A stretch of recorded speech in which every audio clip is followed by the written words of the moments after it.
You are taught to believe that reality is solid, a fixed stage you walk across, bound by gravity, time, and chance. You are told that you are a small observer inside an immense, indifferent universe, that life happens to you, not through you. That is the old model. The Newtonian world, a clockwork cosmos, where matter reigns supreme and consciousness is a side effect of the brain. In that paradigm, everything is separate. You and I, mind and matter, God and creation. It's a comforting illusion of order, but it leaves you powerless. Because if reality is mechanical, your destiny depends on external forces, luck, genes, economics, fate. You are a passenger in a universe of rules you didn't write. But a quiet revolution has begun. Not in temples, but in laboratories. Quantum physics cracked the machinery open and found mystery. At the smallest scale, particles don't behave like objects. They behave like possibilities. They exist in many places at once, until something observes them, and the moment they are observed, they choose. They collapse into one version of reality. Observation doesn't just reveal the world, it creates it. That single discovery ended the age of separation. Because if the observer changes the observed, then consciousness is not passive, it is creative. The universe isn't a machine, it's a mirror. And that mirror is responding to you. The old model said, "See it to believe it." The new model whispers, "Believe it and you'll see it." You are not standing in reality, you are standing at the center of it. Your perception, your thoughts, your emotional frequency. These are not private experiences. They are the operating codes of the universe, reflecting itself through you. The ancient mystics already knew this. Hermes Trismegistus called it the principle of correspondence. As above, so below. As within, so without. Plurality, he said, is holographic, the smallest mirrors, the greatest. Modern quantum theory calls this non-locality, the interconnection of all things in the field. Different language, same revelation. Consciousness is the thread weaving the cosmos. For centuries, spirituality and science stood on opposite sides of a wall. Now, the wall is dissolving. The mystic's prayer and the physicist's equation are beginning to describe the same phenomenon, an intelligent field of infinite potential, responding to observation, shaped by vibration. That field has been given many names: the all, the source, the quantum field. It doesn't matter what you call it. So what matters is that it is aware. It is not somewhere out there. It's what you're made of. You are the field, looking at itself. So when you feel small, limited, or separate, remember, that's the leftover programming of the Newtonian mind. You're not a particle trapped in space-time. You're the consciousness, choosing which version of space-time to experience. That's why infinite realities already exist. Every possibility, every choice, every version of you lives in that field as potential energy. The question isn't whether it exists. The question is, which one are you tuned to right now? Because reality doesn't respond to effort. It responds to frequency, your state of being, your thoughts, your emotions. Your self-concept is the signal that tells the field which timeline to render. Fear tunes you to one world. Faith tunes you to another. This is the new science of creation, the meeting point of ancient metaphysics and modern mechanics. It's not philosophy, it's physics. And the moment you understand it, you stop being a victim of the universe and start becoming its conscious expression. You are not inside the mirror, you are the mirror, and the reflection will always follow the image you hold within. Long before quantum physicists spoke of the field, ancient mystics whispered of the all. They didn't need telescopes or particle accelerators. They had consciousness. through meditation, symbolism, and inner vision. They discovered the same principle that science is only now beginning to prove.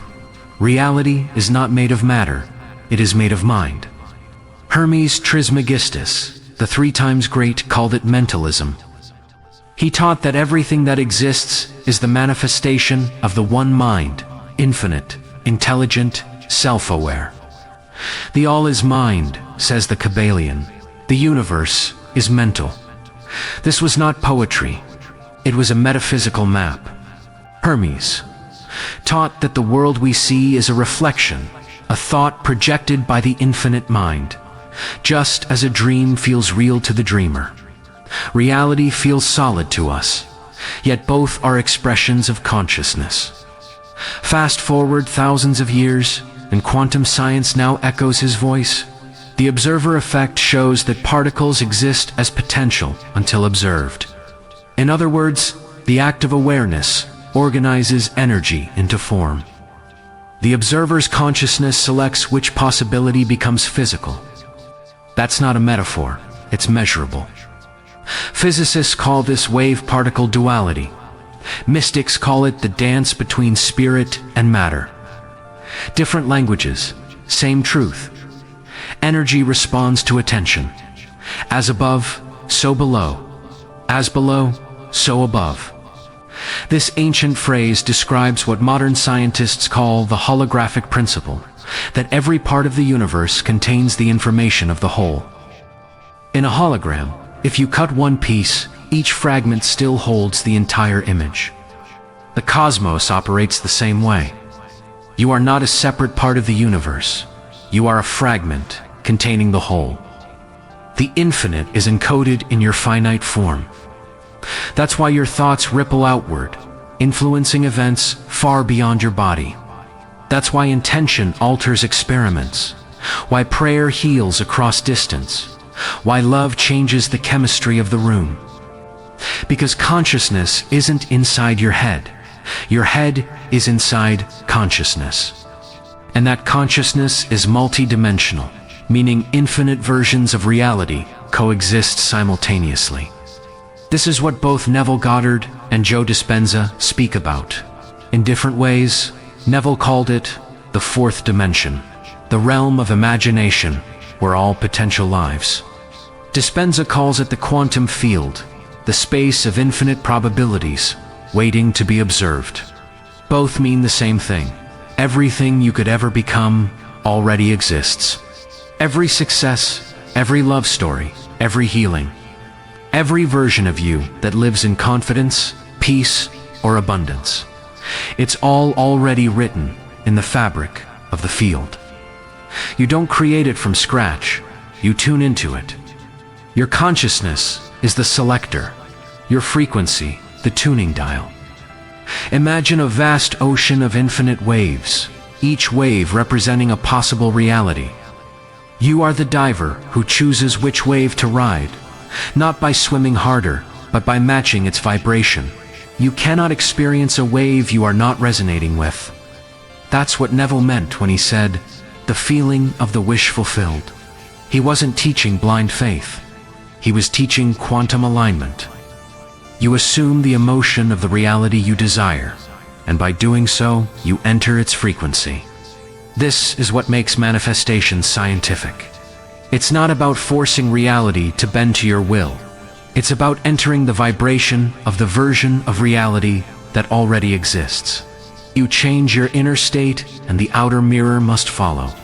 Because consciousness doesn't move through time, it moves through vibration. When you shift vibration, you shift timelines. Every time you change your thoughts, you are performing a quantum selection. Every time you change your emotion, you are tuning the instrument of your reality. And every time you change your self-concept, the I am behind your identity, you are commanding the field to show you a new version of the world. As above, so below was never just a phrase, it was an equation. The higher world mind reflects through the lower matter. And when you elevate the frequency of the inner world, the outer world upgrades automatically. The ancient Hermetists would say, to change your world, change your vibration. The quantum physicist says, to change your outcome, change the observer. Same principle, different vocabulary. You are both scientist and mystic now. The lab and the temple are one. So when you meditate, visualize, affirm, or simply shift your mood, you are not performing superstition. You are running quantum experiments with your own consciousness. You are testing the principle that energy responds to emotion and every synchronicity. Every instant manifestation is the data that proves it true. And perhaps the most profound realization of all is this: you are not discovering something new.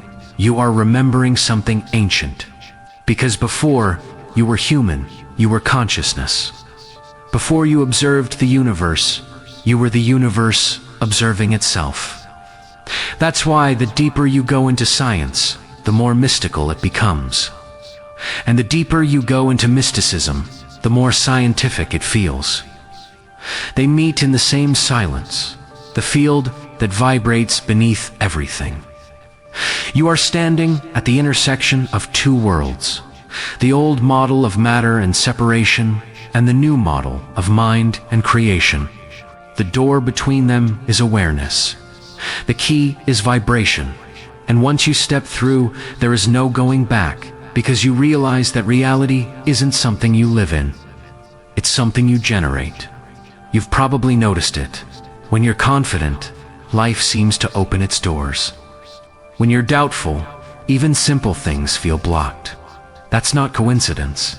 It's correspondence. Reality is not an independent stage where random events play out. Reality is a mirror, showing you yourself in every direction. The moment you understand that, your entire relationship with life changes. The universe cannot act first. It can only reflect. You smile, the mirror smiles back.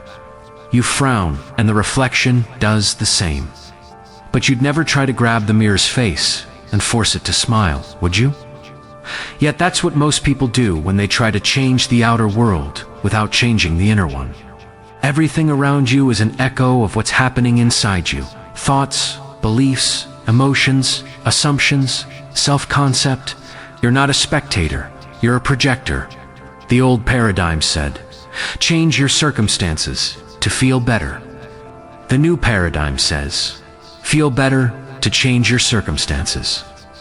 Because your emotional frequency is the signal that tells the field which version of reality to materialize. Fear attracts confirmation of danger. Abundance attracts evidence of flow. Worthiness attracts opportunities that recognize it, not as punishment or reward, but as resonance. The mirror is neutral. It doesn't judge. It simply reflects whatever image stands before it. That's why the universe seems to depend on you, because it does. The field doesn't have preference, it has potential. It's waiting for you to decide which possibility to energize. You are the activator. The divine field, call it God, Source. The all experiences itself through you. It gave you free will so that it could see what infinite consciousness looks like through the lens of your choices. That means your life is not happening against you. It's happening through you. A constant feedback loop between the infinite and the individual. Every joy, every heartbreak, every challenge is consciousness exploring itself, learning how it feels to be you. You are the experiment and the experimenter. You are the cause, not the effect. When you remember this, suffering begins to transform. Because suffering is not punishment, it's misdirection.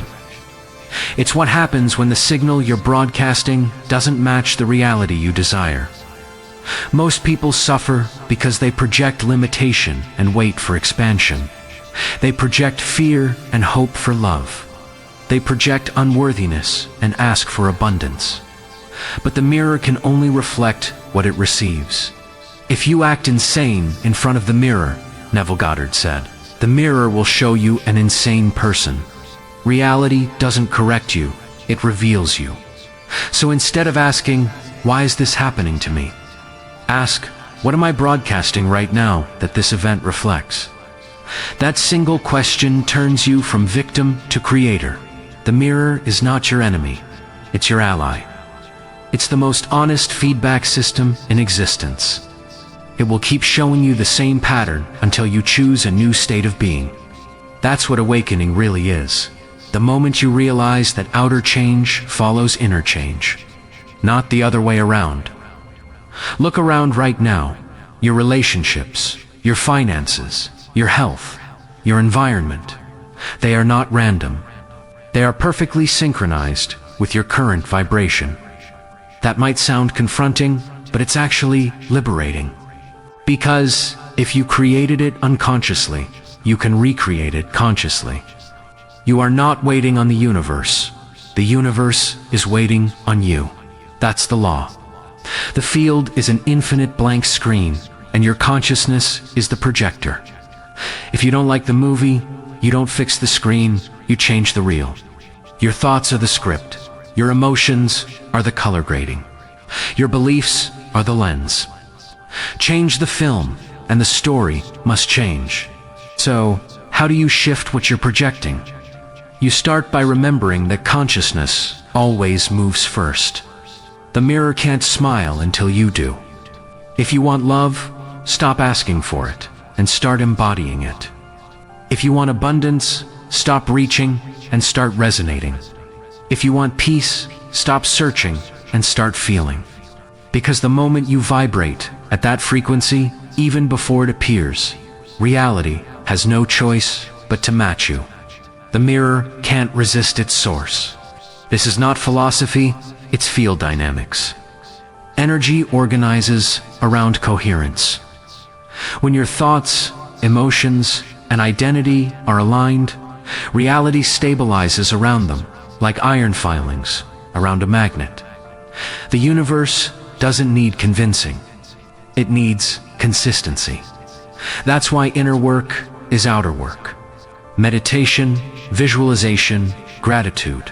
These aren't rituals to please the universe.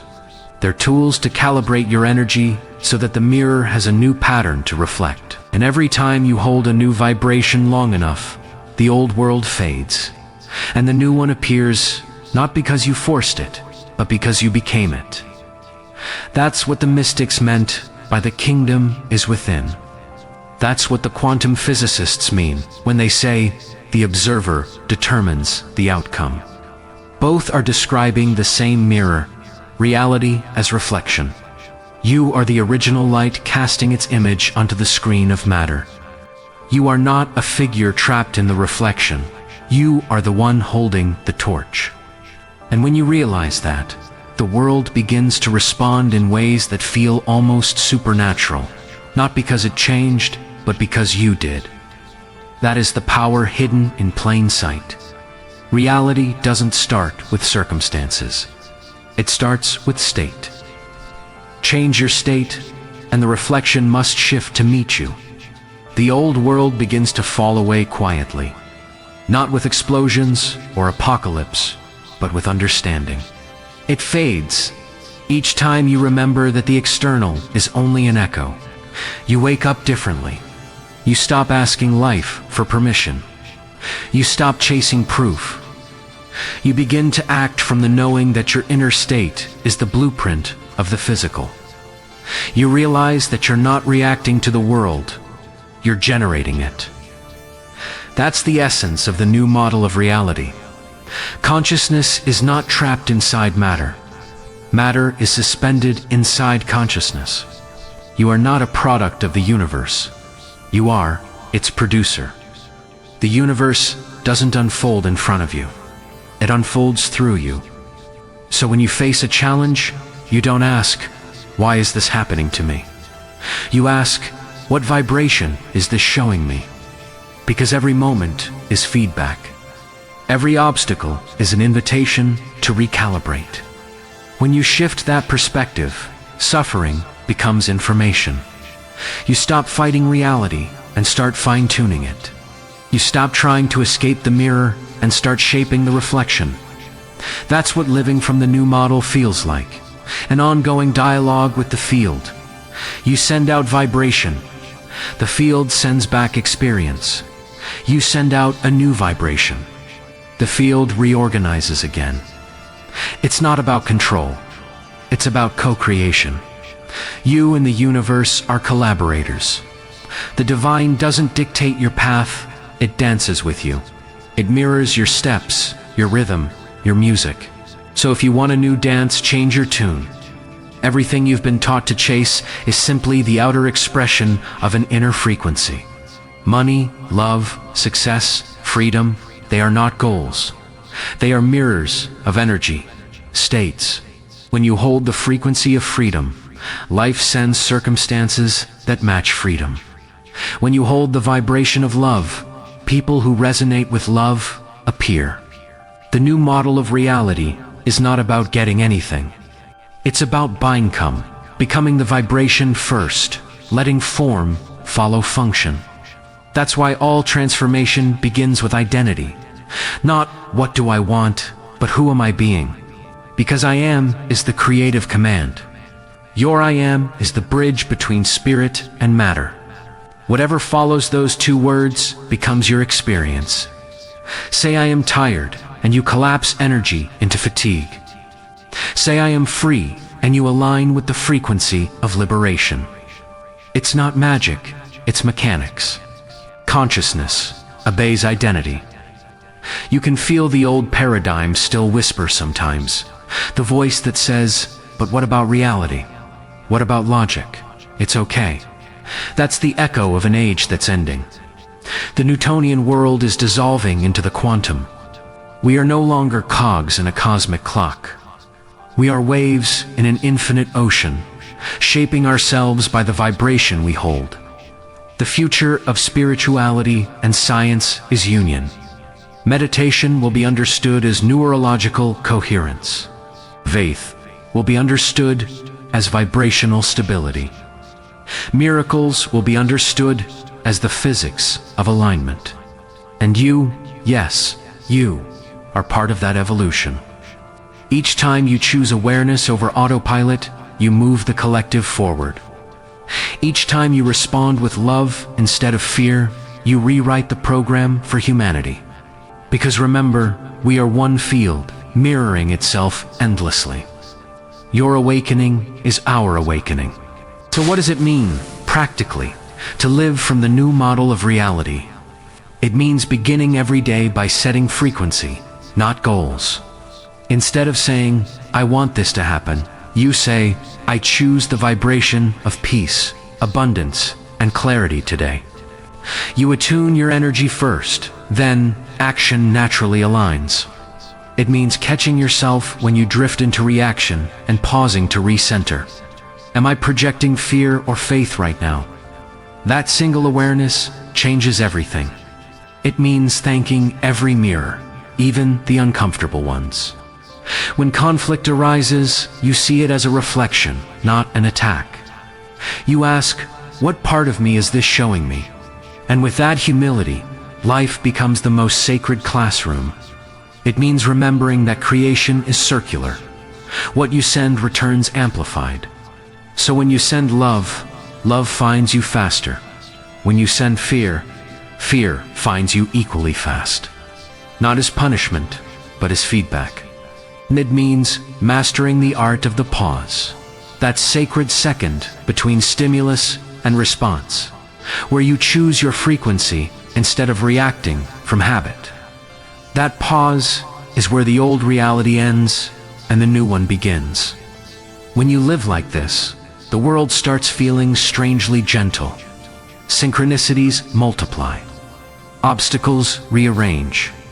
You feel guided, not by something outside of you, but by the deeper intelligence within you. The quantum field moving through your intuition.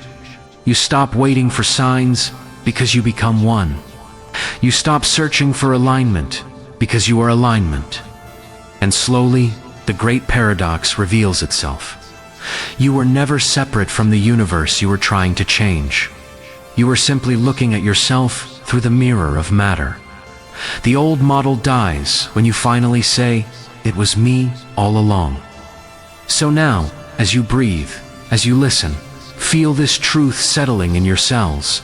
You are the consciousness the universe uses to know itself. You are the painter and the painting. You are the wave and the ocean. You are the dreamer, realizing the dream is your own creation. That realization is the new reality. That's the end of the old paradigm. Because when you live from that knowing, you don't just change your world, you become the evolution of the world itself. If this message resonated with you, it's because something ancient in your soul already knew it. You didn't learn, you remembered. And now, the field will begin to show you reflections of that remembrance everywhere you look. Share this transmission not just as content, but as energy. Like, comment, subscribe, not as ritual, but as resonance. Each act amplifies the signal of awakening, helping others see the mirror for what it truly is. Because the universe isn't waiting to bless you, it's waiting to become you. And that is the new model of reality. Not life happening to you, life happening through you as you.